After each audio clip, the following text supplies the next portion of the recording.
It's Friday, it's the 13th of June. You're watching Arirang, Korea's only global network. Live from Seoul, I'm Moon Gun-young. President Park has carried out a much-anticipated cabinet shakeup, putting the government in full gear for sweeping reforms. She nominated 7 new ministries out of a total of 17 on this Friday. Our presidential office correspondent Choi Yoo-sun has the names of those who will now aid the president throughout the remainder of her term. As highly expected, President Park has nominated her close aide and former ruling party floor leader Choi Kyung-hwan as finance minister and deputy prime minister. The former bureaucrat's experience in economic policy making and later in parliament were highly valued in the pick, as the president has a 3-year plan to revitalize the local economy. President Park also named Choi Yang-hee, a computer science and engineering professor, as her science and ICT minister. The nominee's career-long contributions to the development of convergence technology and innovative thinking were acknowledged in his nomination. For new education minister and second deputy prime minister Kim Myung-soo, the president of the Korean Educational Research Association was named. He is expected to play a key role in reforming the country's education system. Chung Jong-sop was nominated to replace Security Minister Kang Byung-gyu, who came under fire for the government's lax management of April's ferry accident. As her culture minister, President Park named Chung Sung-gun the president of Arirang TV and Radio. The presidential office spoke highly of the former journalist's excellent communication skills and understanding of the president's administrative philosophy. Lee Ki-kwan, the former vice labor minister, was nominated to head the same ministry. To replace gender equality minister Cho Yoon-sun, who was named the presidential secretary this week, ruling party lawmaker Kim Hee-jung was nominated. As for the maritime minister, who had offered to resign after the Sewol-ho ferry accident recovery ends, the presidential office said he will stay put for now. By naming her close aides into the cabinet and the presidential office, it's expected that President Park will further secure her authority in running state affairs. Her office says that there will be no other nominations until the government restructuring bill to establish a safety ministry passes parliament. Choi Yoo-sun, Arirang News. Now, in a first since April's Sewol-ho ferry tragedy, a family member of a victim is suing the government and the ferry operator for damages. The mother of a Tangwon High School student killed in the disaster is seeking roughly $30,000 in damages, and she says the ferry operator, Cheonghaejin Marine Company, was negligent in providing safety education for its crew, and that the government was responsible for not providing proper oversight. The victim's mother said she may request more compensation once the trial begins. Japan's recent deal with North Korea is even sweeter than previously thought. As soon as Pyongyang formally restarts an investigation into the abduction of Japanese nationals in the late 1970s and early 80s, Tokyo has promised to lift sanctions on North Korea right away. Our Hwang Sang-hee has the details.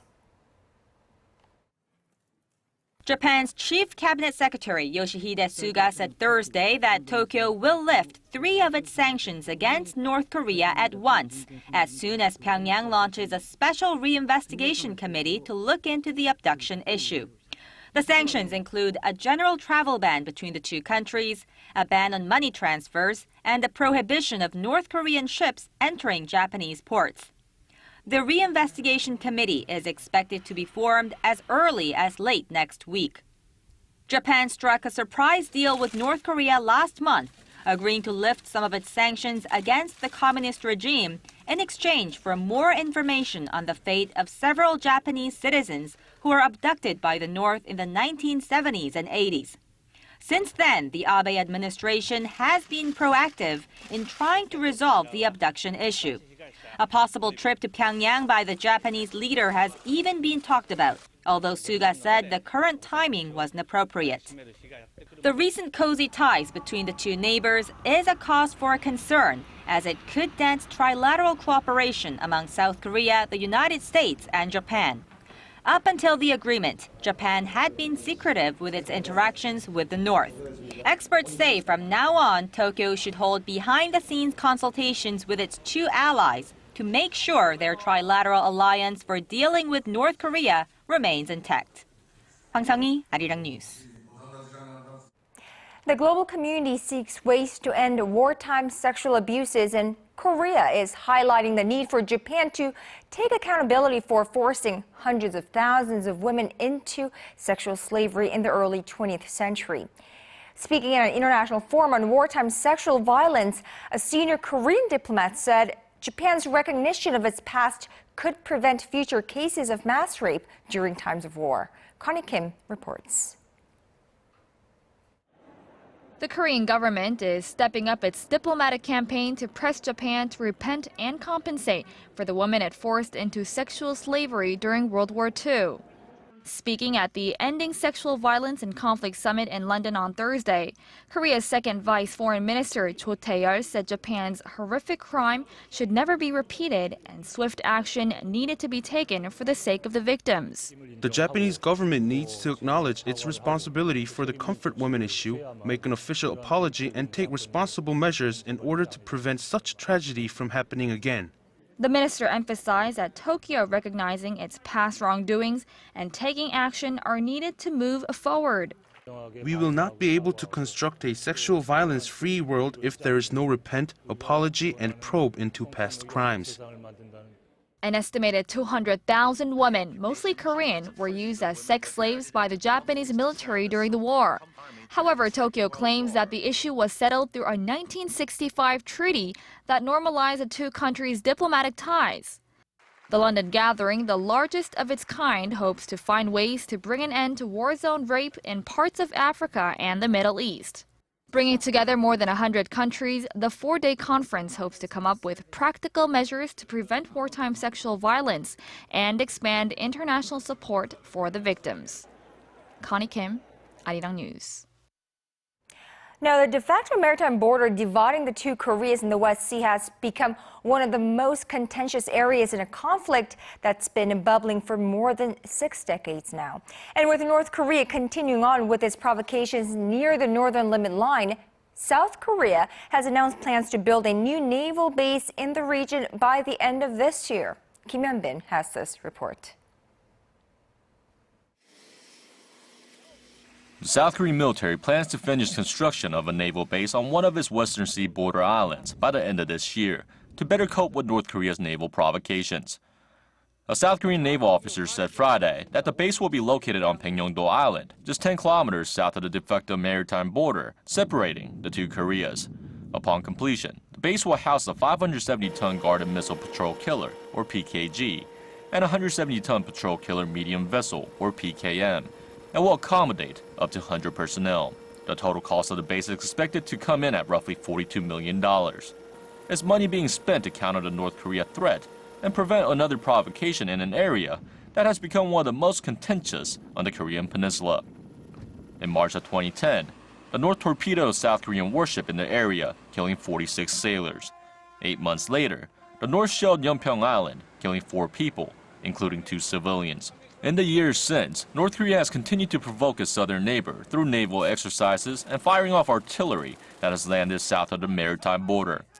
In 2012, the communist regime constructed a naval base directly across from Baekneung-do Island, capable of holding 70 hovercrafts. Kim Hyun-bin, Arirang News. Now, many eyes are on Iraq these days, and we are now even hearing that Iran will help Iraq fight off the Sunni insurgency that has its sights set on Baghdad. This, as U.S. President Barack Obama says, the turmoil there demands immediate help. Here's Connie Lee with the story. The U.S. may be getting involved in Iraq once again. With Islamist militants gaining ground in Iraq, U.S. President Barack Obama said he isn't ruling out U.S. action in the country. I don't rule out anything because we do have a stake in making sure that these jihadists are not getting a permanent foothold in either Iraq or Syria, for that matter. Speaking to reporters at the White House with Australian Prime Minister Tony Abbott on Thursday, President Obama said the U.S. is looking at all the options to help the country. I think it's fair to say that in our consultations with the Iraqis, there will be some short-term, immediate things that need to be done militarily, and Our national security team is looking at all the options. Iraq seems to be collapsing under the weight of Sunni Islamist militants called the Islamic State of Iraq and the Levant, or the ISIL. The offshoot terrorist group of al-Qaeda is surging through Iraq, seizing several towns and cities, and is now threatening to take the capital, Baghdad. Video released Thursday shows a victory parade of the fighters, clad in black, parading through the seized city of Mosul, Iraq's second-largest city. The rebels, displaying the black flag of the ISIL, want to create an Islamic State across Sunni areas in Iraq and in Syria. Connie Lee, Arirang News.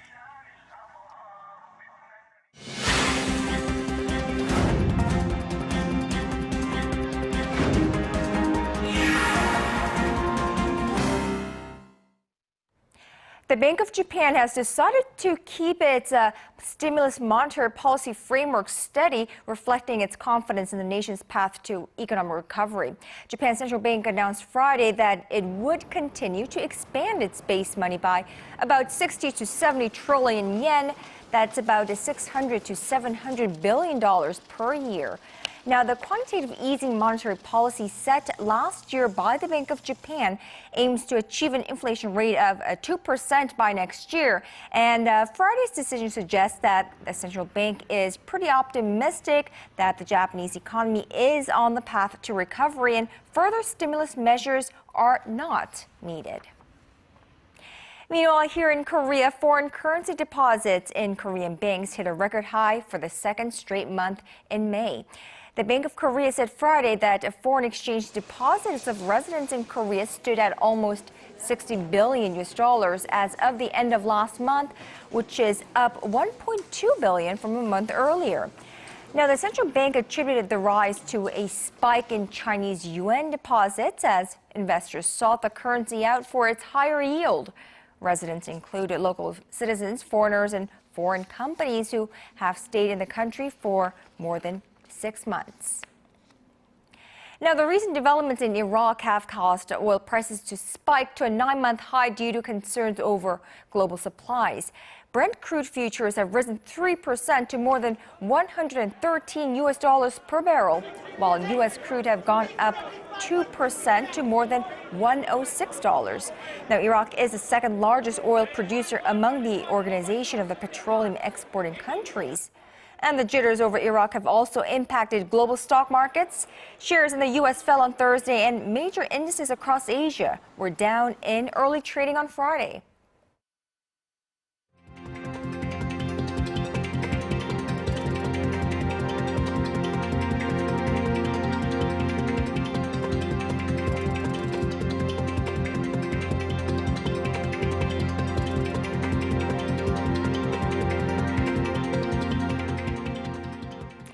For all of you tech-savvy ones out there, the newest tablet PC from Samsung Electronics has been unveiled, and it's being billed as the thinnest and the lightest model in that company's lineup. The curtain on the Galaxy Tab S was pulled back at a launch event in New York on Thursday, and as you can see, comes in 2 sizes with either a 10.5-inch or 8.4-inch display, both boasting richer colors than standard LCD screens. The device is set to be released around the globe in July, and it features an AMOLED and adaptive display that automatically adjusts screen brightness depending on the application being used. Nearly 1 decade after launching negotiations, Korea and Canada have finally initialed a free trade agreement. It's expected to be sealed before the year is up and go into effect next year. Our Hwang Ji-hye reports. Korea is getting a step closer to expanding its free trade bloc. Seoul's trade ministry said Friday that the nation had initialed a free trade agreement with Canada. The two countries promised to do the official signing in the second half of this year, and if all goes well and the two nations' parliaments sign off, the bilateral trade pact is expected to take effect in 2015. over the next 10 years, each side will get rid of tariffs on nearly 98% of traded goods. And while Korea's manufacturing sector is expected to get a boost from the trade pact, the local farming industry, especially those doing business in livestock products, may take a hit. Canada will lift all of its current 6% tariffs within 2 years on Korean automobiles that make up more than 40% of Korea's exports to the North American country. The Korea Trade Investment Promotion Agency says Canada's abundance of natural resources, such as oil and natural gas, will be a boon for Korean exports of equipment associated with developing those resources. Canada is Korea's 25th largest trading partner, with the bilateral trade volume standing at almost $10 billion. If and when the deal goes into effect next year, Canada will become Korea's 12th FTA partner. 황지혜, 아리랑 뉴스.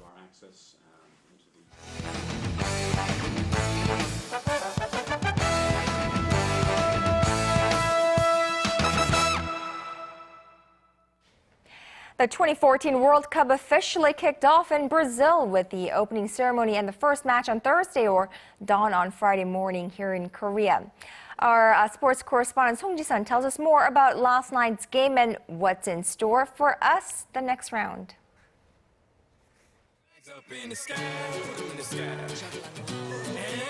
The opening ceremony epitomized the beauty and passion of the South American country. The theme of the performance was nature, the people, and the sport itself, and for the finale, the ball and center split into a stage for pop singers Pitbull and Jennifer Lopez, who sang the official song, We Are One. In the opening match, the first goal of this year's World Cup came from the home team, but it was an own goal by Marcelo on the 11th minute. Brazilian playmaker Neymar equalized soon after, though, and he slotted home a controversially awarded penalty in the second half to give Brazil the lead. Oscar secured a victory with a long-range shot near the end to make it 3-1. 3 games are in the lineup for this Friday, or early Saturday, Korea time. Starting with Group A, Mexico kicks off the first game versus Cameroon at 1 p.m. in the city of Natal. That will be 1 a.m. on a Saturday morning here in Seoul. And we have the Group B match, one of the most anticipated, between Spain and the Netherlands. They made in the final back in South Africa 4 years ago, with the Spaniards coming out on top and picking up the trophy for the first time. Chile, another strong shot from the continent, will go against Australia at 6 p.m. at Cuiabá, the same venue at which Korea will play their first match. 송지선, 아리랑 뉴스. Well, big sporting events such as the World Cup or the Olympics are always good for businesses of various sorts and could amount to a significantly positive economic impact. And a boost in the economy is just what this country is looking for at this time, as it feels the effects of sluggish consumption in the wake of April's Ferry tragedy. Let's take a closer look at the correlation between global sporting events and the economy. Dr. Kim Byung-ju joins me live in the studio. Dr. Kim, World Cup it is. That's right. Now, Must be very excited. Right. This is a time when not only myself, but businesses ranging from advertisers to sporting goods manufacturers really roll up their sleeves to compete for that more market share and sales. And but the general consensus seems to be that the World Cup for their corporate businesses are a bigger market than Olympics even. Actually, that's what the Wall Street Journal said back in year 2012 after the London Olympic Games. And ever since that seems to be the common knowledge in the world of sports and business here. And indeed, World Cup soccer games, this is a huge, big money party because, first of all, there are several points we can cover here. But first of all, let's start with the official World Cup Games sponsors. There are only 6 corporations around the world that has that title, which includes Hyundai Kia Motor Group here, representing the automobile industry. And additional ones, Adidas for sporting goods, Coca-Cola, Emirates Airlines, and the Visa Card, and Sony. So those 6 companies together, every year, together they have to pay FIFA, the association that manages the World Cup soccer games, as much as $370 million. Every year. Every year. Not just on the years of the World Cup, but every single year. Exactly, that's what's happening. And the thing is, they're saying this may be actually worth it for those companies, and they're eager to join as the World Cup official partnership companies, because Adidas, for instance, they saw their sales here in Korea doubling after 2006 German World Cup soccer games as the official partnership company. So indeed, there seems to be a big impact for this so-called prestige as being called as the prestige for being called as the World Cup partners. And there are also the companies called sponsors for specific sets of games. So for instance, Brazil soccer game, World Cup soccer games. This time there are specific sponsors for this, which includes this time 8 companies, which includes McDonald's, Johnson & Johnson, Budweiser, and others here. So there are different groups of companies that are supporting here. And they're saying altogether, in addition also, the national supporters for the hosting country. So together there are like 22 companies that are joining for this particular the World Cup soccer games this time. And they're saying they are paying the FIFA about like $1.6 billion. And additionally also, there are sponsoring the companies that are sponsoring specific national teams. And Nike is the one, Adidas is joined in as the official partnership company. So they feel kind of left out. So they're supporting other national teams, including Korea. And they're doing big time in terms of their marketing efforts to take advantage of this great advantage. So this is a party for corporate world as opposed to they're saying the Olympic Games is party for the athletes. Right. Well, definitely a time for them to show their presence as, many eyes, many eyes around all across the globe will be on the Brazil World Cup for the next month or so. Right. So we know that Korean companies are also working to get the best out of the World Cup games. Right. And for instance, Hyundai, they're saying that they're expecting maximum 30 trillion won. That's nearly $30 billion from marketing efforts this time. I thought the number was very big, but that's what they're saying in consensus. By joining as the official partnership corporation for World Cup soccer games, they're saying for particularly this year, this game, Hyundai Kia Motor Group is expecting about 30 trillion won, as you said, as additional gains as a result of this investment, so-called.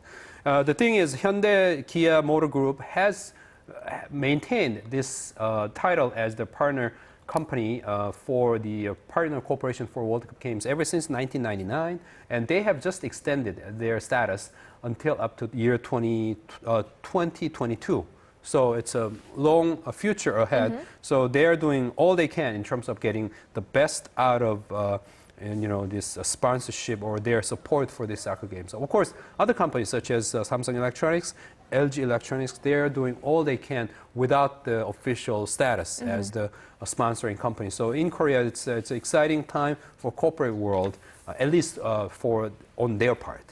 Well, we Koreans are known for our, big-time, die-hard fans for the Korean national football team.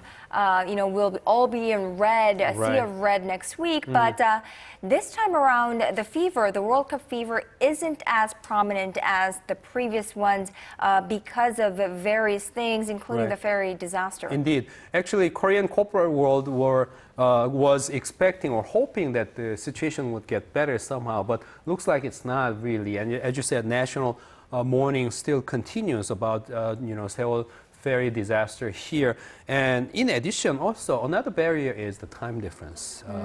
Night owl like yourself could actually stay up, I don't know, until late night. But the thing is, for this Brazil soccer games, this is early in the morning.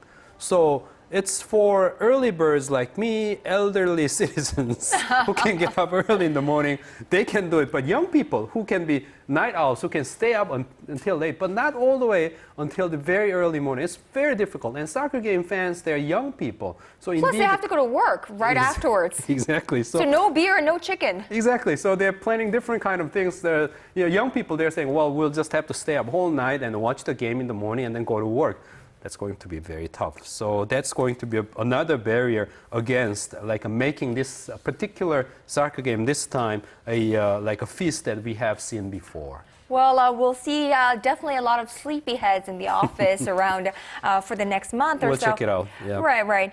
But those Koreans visiting Brazil, they have been talking about what's called a Brazil cost. What is this? This is a concern because the Koreans are saying now, those people who are there, they are saying the overall infrastructure, physical infrastructure plus administrative infrastructure. For instance, the system of letting the visitors, foreign visitors in at the airport and so on.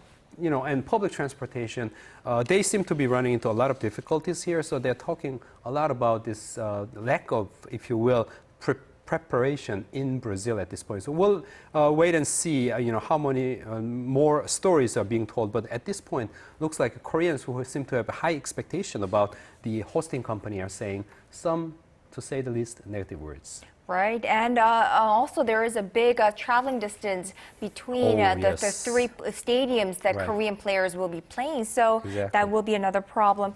All right, well, we'll have a great week of World Cup next week and the week afterwards, but we'll be speaking with you on business next week. Thank you. All right, thanks.